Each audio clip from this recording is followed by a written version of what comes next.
नमस्कार दोस्तों।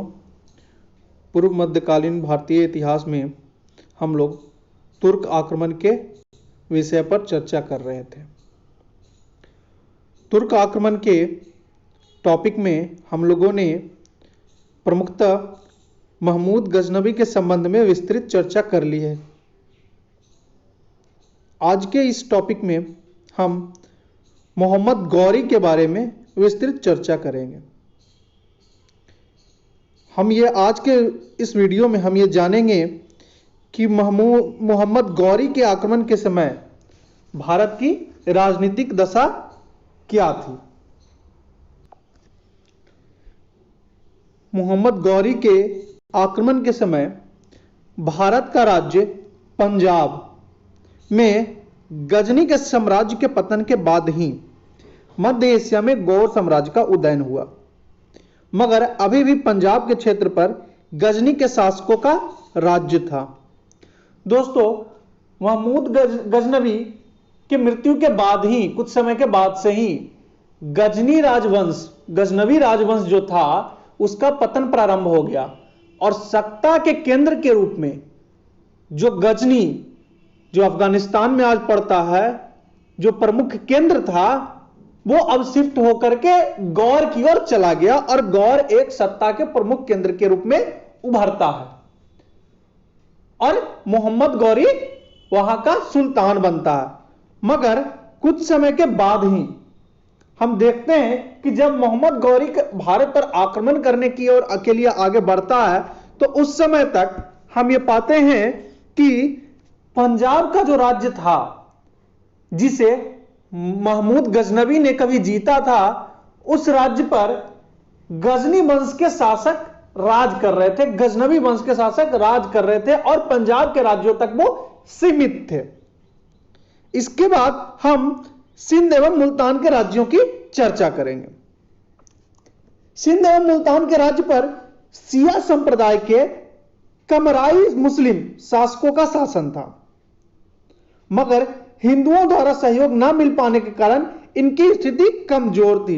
दोस्तों, हम लोगों ने अभी तक देखा है कि सिंध एवं जो मुल्तान है उन सब के इलाकों पर अरब के लोगों ने जब आक्रमण किया तब वहां तक प्रभुत्व उनका बढ़ गया था और पंजाब के राज्यों पर जब महमूद गजनवी ने आक्रमण किया तब वहां पे उनका प्रभुत्व बढ़ा। तो हम देखते हैं कि सिंध एवं मुल्तान के राज्यों पर शिया संप्रदाय के कमराई मुस्लिम शासकों का शासन था, लेकिन उनकी स्थिति बहुत ही दयनीय थी क्योंकि उन्हें वहां के मुस्लिम जो प्रजा थी, जो हिंदू प्रजा थी, उनसे उनको उचित सहयोग प्राप्त नहीं हो रहा था। तीसरा राज्य है उत्तर भारत के राजपूत राज्य। अभी तक के टॉपिक में हम लोगों ने चर्चा किया है कि भारत में कई राजपूत राजवंश उत्पन्न हो गए थे। इसकी विस्तृत चर्चा हम लोग राजपूतों की उत्पत्ति के सिद्धांत के टॉपिक में कर चुके हैं। राजपूतों की जब उत्पत्ति होती है तो उनमें गुर्जर प्रतिहार जो वंश है, चालुक्य है, चंदेल है, चौहान है, गढ़वाल है, इन सब राजवंश अपने आप को राजपूतों के समक्ष पाते हैं और अपने आप को राजपूत घोषित करते हैं। कन्नौज का गढ़वाल अथवा गढ़वाल वंश काफी शक्तिशाली था एवं इसकी पूर्व सीमा काशी तक फैली हुई थी। काशी बोले तो आज के डेट का बनारस फैली हुई थी। गौरी के समकालिक गढ़वाल शासक जयचंद था। गढ़वाल, यह कन्नौज वही शहर है जिसके लिए अक्सर लड़ाइयां होती रही, त्रिदलीय संघर्ष होता रहा और कन्नौज ही कभी हर्षवर्धन की राजधानी हुआ करती थी। उस कन्नौज पे गढ़वाल वंश के शासक जयचंद का राज चल रहा था। यह वही जयचंद है जिसके असहयोग के कारण तराइन के द्वितीय युद्ध में पृथ्वीराज चौहान की मोहम्मद गौरी के खिलाफ निर्णायक हार होती है। इसके आगे बुंदेलखंड के इलाकों में चंदेल शासकों को पृथ्वीराज चौहान ने 1182 ईस्वी में परास्त किया था, जिसके बाद बुंदेलखंड के बड़े हिस्से पर चौहानों का आधिपत्य हो गया था। इसी युद्ध में अलाउद्दीन ने वीरता पूर्वक लड़ते हुए वीरगति को प्राप्त किया था। दोस्तों, बुंदेलखंड का इलाका मध्य भारत के इलाके में पड़ता है, जहां जिसके ऊपर चौहान वंश के शासक पृथ्वीराज ने आक्रमण किया एवं उसे जीता। और वो जो बुंदेलखंड का जो राज्य था वो चंदेल शासकों के अधीन था। चंदेल भी अपने आप को राजपूत ही मानते थे और उन्होंने महमूद गजनवी ने जब भारत पर आक्रमण किया था तो जयपाल की मदद के लिए अपनी सेना भी भेजी थी। चौहानों के बाद हम चर्चा करते हैं गुजरात के क्षेत्र में सोलंकी वंश के शासकों का शासन था। गौरी के समकालीन सोलंकी शासक भीम द्वितीय था। इसके पूर्व महमूद के समय जब सोमनाथ के मंदिर पर आक्रमण हुआ था तब भी गुजरात के क्षेत्र पर सोलंकी शासकों का ही शासन था। हमें याद होगा दोस्तों कि मूल राजा था भीम द्वितीय ने जब महमूद गजनवी ने भारत पर आक्रमण किया था तब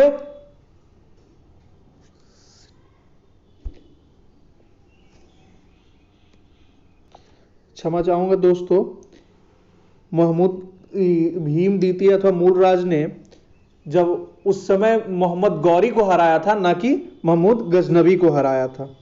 ठीक है, अगला हम टॉपिक कवर करते हैं बंगाल का पाल एवं सेन वंश।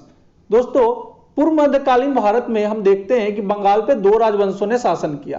पहला था पाल राजवंश और दूसरा था सेन राजवंश। पाल राजवंश के पतन के बाद ही सेन राजवंश अस्तित्व में आता है।